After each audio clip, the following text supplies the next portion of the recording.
rather than going through all the slides again, I'm just going to do a quick recap and then touch on some other points as well.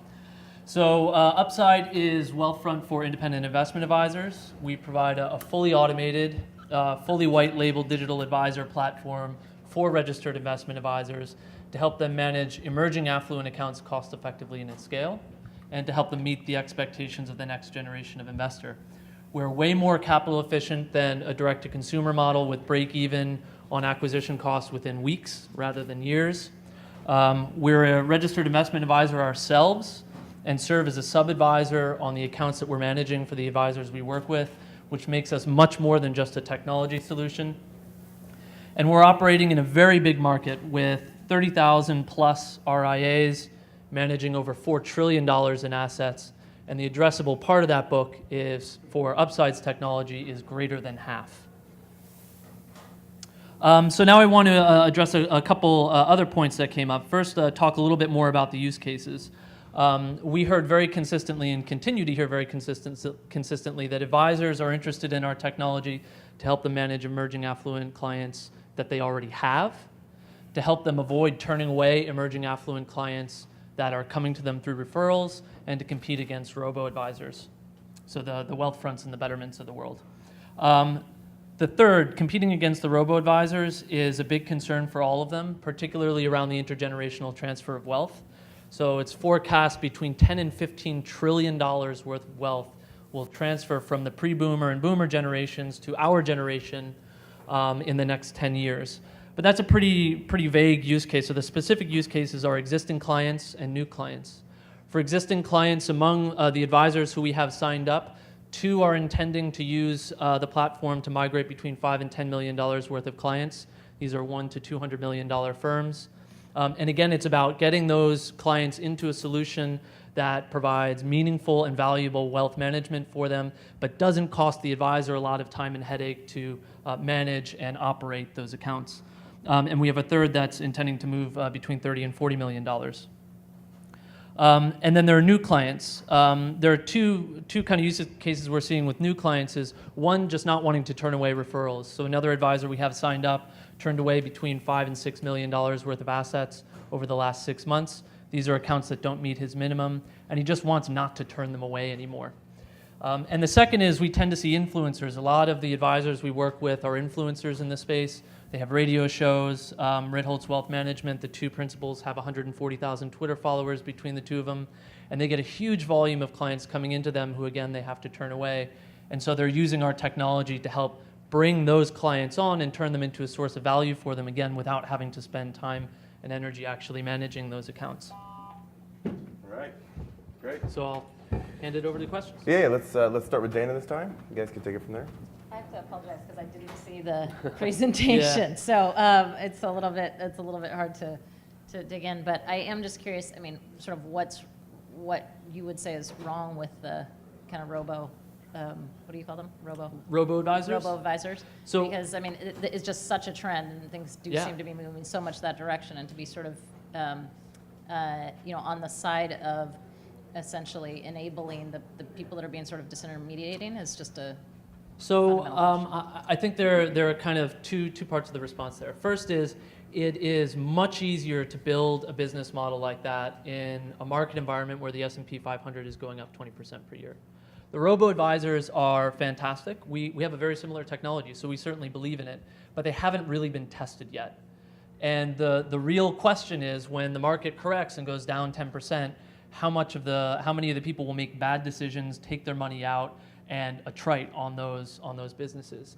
And really, that's where we see the value of advisors. Where advisors really earn their money is less around the management of the investment accounts, much more around helping clients through behavioral challenges. So you want to withdraw $20,000 from your account. Having an advisor there who's able to engage with you and say, hey, noticed you want to withdraw $20,000. Why is that? Want to buy a new car? No problem. Panicking because the markets are going down? Let's have a conversation. And so we think it's about taking the best of the advisory model and the best of the robo-advisor model and bringing the 2 of them together. So I have to apologize. I'm in the same boat as Dana. So Sure. you're seeing this huge shift from the traditional UBS offices to private family offices, and one of the huge pieces of kind of that move is the alternative assets that can actually acquire. So is that a big focus of the actual platform? Less so. So that shift is a big part of what makes us builds the market for us. So obviously the guys at JP Morgan have solutions through JP Morgan. They don't really have anything like what we're doing, but we work with the independent firms. So access to things like alternative assets is more appropriate for and more suited to high net worth individuals. We're talking about the part of the book, which is about 50% of the assets generally that these firms manage, that's below $1 million, aren't considered high net worth, and their investment management needs are a little bit more straightforward and hence more suitable also for an automated technology solution. So you used that example of one new clients that's managing between 5 and 6, and they had a bunch of accounts that a lot of advisors just don't want to deal with. Do you see that being like a huge potential piece of the business? Yeah, that's very much where we're focused. And I should say my background, I came to Upside from Barclays Bank in London, where I was in charge of strategy for relaunching the retail investing business. And very specifically, what we were trying to do is use technology to serve lower value clients cost effectively. And it's really that experience that brought me to Upside and led me to reach out to Junie and start what we're doing now. From the perspective of end consumer, Yep. is your fees that you charge be the same as what they would have if they just had a traditional advisor who did not use your platform? Yeah, essentially, usually a little less. So the advisor still owns the client relationship and sets the account fee. We charge between 10 and 25 basis points. That's usually a part of the overall account fee. We see different models where some advisors really want to be pretty hands-off and scale it up to volume, but not really engage with clients all that much. And we see fees between 30 and 50 basis points there, again, of which we're taking 10 to 25. And then there are firms that are more interested still in creating a relationship and engaging with the client on some of the behavioral issues, having annual checkups, things like that. And we see fees more around 80 to 100 basis points in that space. Do you see anyone not charging the consumer the fee and just assuming that's going to keep the consumer retained longer? It's not really, so the money is kind of fungible. The question ultimately is, what is the advisor going to charge the client? And whether he says, I'm going to charge 70 basis points and I'll eat the 25 basis points. Essentially what he's saying is, I think 105 basis points is what this is worth and not passing it through. So it's certainly a possibility, but generally investment advisors we haven't seen anyone doing that. One other question. Who is the decision maker? Are you selling to Barclays or are you selling to each individual advisor? We're selling to each individual advisor. So we're starting with mid-size advisors, $100 to $500 million in assets.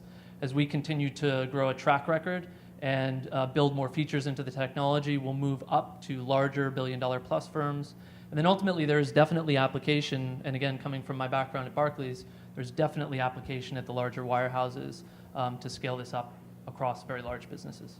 Do you end up having a conflict at all with the advisors that you're essentially enabling? I mean, as you go direct to consumer? Oh, we're not going direct to consumer. And actually, that was a principled statement we made from the beginning.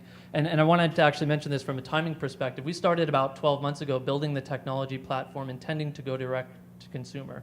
We learned pretty early on in that process that we were a little bit too late in the direct-to-consumer space, very crowded. And so we pivoted at the beginning of this calendar year to an enterprise model where we're working with investment advisors. Now, if we had tried doing that from the beginning, I think we would have been too early for that. But the advisory space is absolutely preoccupied with the robo-advisors right now, and very concerned about being able to develop propositions and lines of business that meet that challenge and, again, meet the expectations of the next generation of investor. Do you have data on, for one advisor, how much more business they can handle using your platform versus just doing it offline themselves? And does that make up for the fees that they're basically passing on to you? There's no one real formula. So again, there are different advisors anticipate using the platform in different ways. And so Ritholtz Wealth Management, who we announced going live with earlier this week, wants to have 300 clients in the next 12 months. they're essentially trying to scale up without having really any additional FTE measured against that. There are others that are intending to hire 2, 3, 4 guys to really create relationships and build a pipeline so that they can cultivate them and bring them up into their high net worth proposition. And so it's not, there's real variability depending on how the advisor wants to use the platform. The platform is designed to be flexible to allow the advisor to determine that engagement model. I mean, in terms of kind of, I guess, features, just, can I ask, But relative to, the robo-advisors technologies? Yep. Are you guys on par? Are you, I mean, I'd say we're on par with where they were 12 months ago. So we clearly have some feature development to do. We have a robust pipeline, and we're working on it. Great. Thanks, Tom. All right.